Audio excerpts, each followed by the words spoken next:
This is Ed coming to you today, and I'm going to make a rather long video. It's going to last more than just a few minutes because I'm going to talk about something that's near and dear to my heart. And it's something that I've developed over the years through experience and training others, and I call it the 3 phases of a lifestyle. You have incline, you have a recline, and a decline. Now let me explain. The incline is where you're working toward accomplishing a goal. The incline is when you have met that goal and you start managing whatever it is you've developed. And then you go along and things start to change, and those that were with you are now leaving, so you go into a phase of decline. Understanding that every business has those characteristics is very important. I've been involved in corporations that have been in a decline, and they want to become more than what they have become and declined to, and they want to take off again, so they reinvent themselves. They trim the fat, they restructure, and they restart. All of a sudden, that vision gap of living in the past and seeing the future is now closed. See, every entrepreneur shouldn't have a vision gap. He should have a clear vision of where he's going, and there should be no gap. And the gap is being, oh, I've accomplished this, I've accomplished that. Well, that's great because that's got you where you are. But you need to say, okay, I am here, and this is where I want to go. That's the incline. That is staying on the incline. That is missing the decline. That is how to avoid the decline side of this pyramid. As you go up the incline, you are dedicating your time, your talent, and your treasure. You are demonstrating to the world that you are an alpha person. You are in charge, you don't need their approval, and you have a goal and you're going to work toward it. No matter what the naysayers say, no matter what the obstacles are, you are going to accomplish that goal because you're determined, you're passionate, and you can see that goal in your mind's eye. And you keep working and working and working, taking the small steps every day because you have your action plan, and you keep tweaking that plan to get you going and to keep you going and to overcome the obstacles that change, because life is changing. Things happen, and you have to keep moving towards your goal. Sometimes you have to go around the obstacle, sometimes over it, sometimes through it. But everything, I always said, what won't kill you will make you stronger. Well, that's true. If it doesn't kill your enthusiasm, it will make your determination stronger. So you've went up the incline, and now you're on the recline. On the incline, you have entrepreneurial goals. You'll dedicate your time, your talent, your treasure. You'll enlist the help of others. You're not embarrassed about what you're doing because you know that you're going to accomplish it. You know what you're doing has value because you're acting from your point of passion. You've found what makes you passionate, what inspires you, and you're going for it. Now that you've accomplished that goal, your business is up and running, you've got income coming, you're moving toward that 7-figure income, and that monthly, multiple 5- and 6-figure income on a monthly basis, you've arrived. Now you have to think about managing what you've accomplished. You enlist the help of others. You start delegating. You start following. You start coaching. You start mentoring. Because you know what? You've developed some very valuable skills on your road, on your climb to success. And you're now sharing those with others. I've had successes in life. I've had failures. Every time I've failed, I've been depressed for a minute, but then I realized that that's only one step that I don't want to take again. So I reevaluate why I failed and I move on. I pick up and I move on toward my goal. So now I've arrived, so I start looking at management goals. Management goals means that you have to figure out what things that you can delegate and what things you can't. Sometimes when people arrive, they start taking a hands-off approach and they try to put everything on automatic pilot, but sometimes that causes them to start declining because they are the inspiring force that keeps things moving. So they need to find ways to inspire those people that have come along for the ride, that have grasped the concepts, that have bought in to their motivation, and the inspiration is now being shared. And you have to figure out how to put all these pieces and parts together in each level.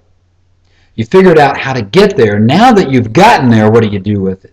So your goals change from entrepreneurial to management. When you think about management, you start thinking about delegation and follow-up, and how can I not start declining?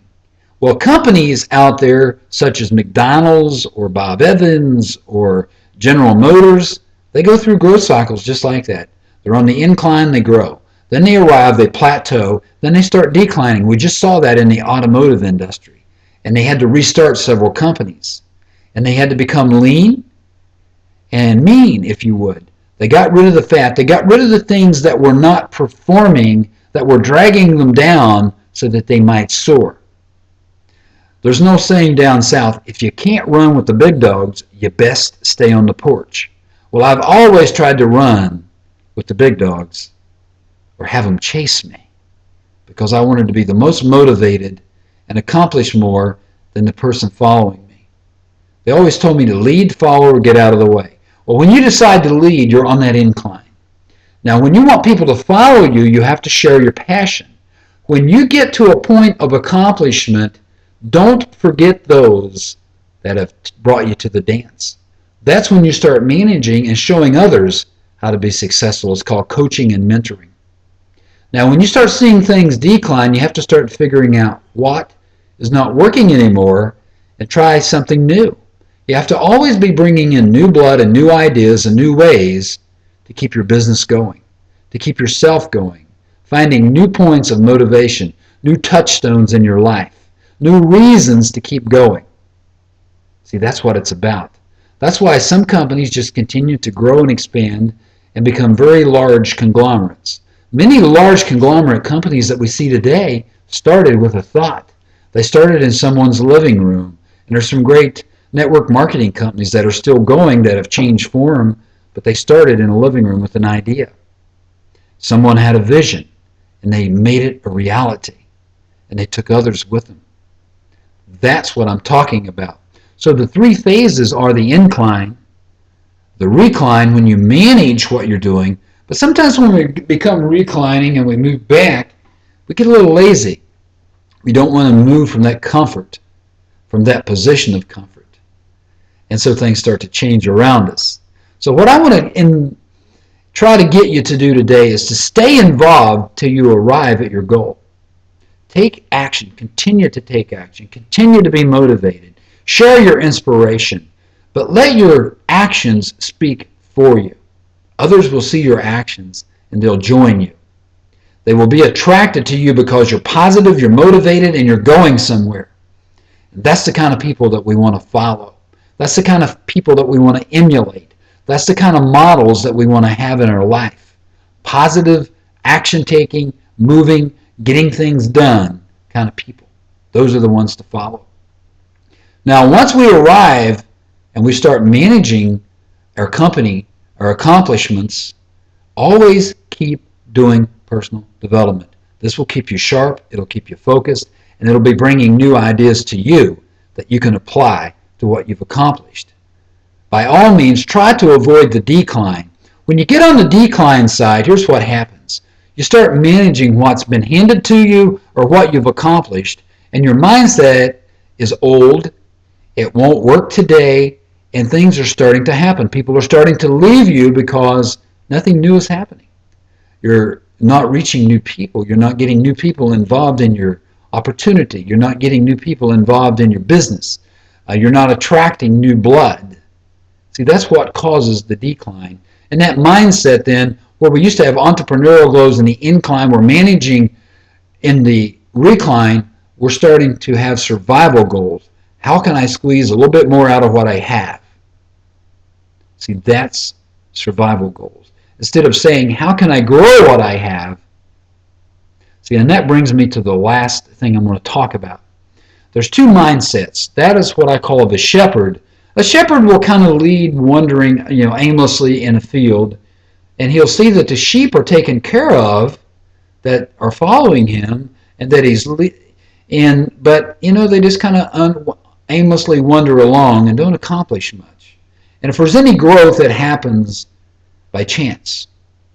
And then there's the rancher who controls where the sheep go. He's always bringing in new sheep to improve the stock, improve the herd. And he also has the natural growth plus what's called purpose growth. He makes it happen. So are you a shepherd? Are you just taking care of things? Or are you a rancher who is taking care of things and growing? That's a whole nother story that we'll get into on mindset. So take action, stay focused, and keep growing. This is it.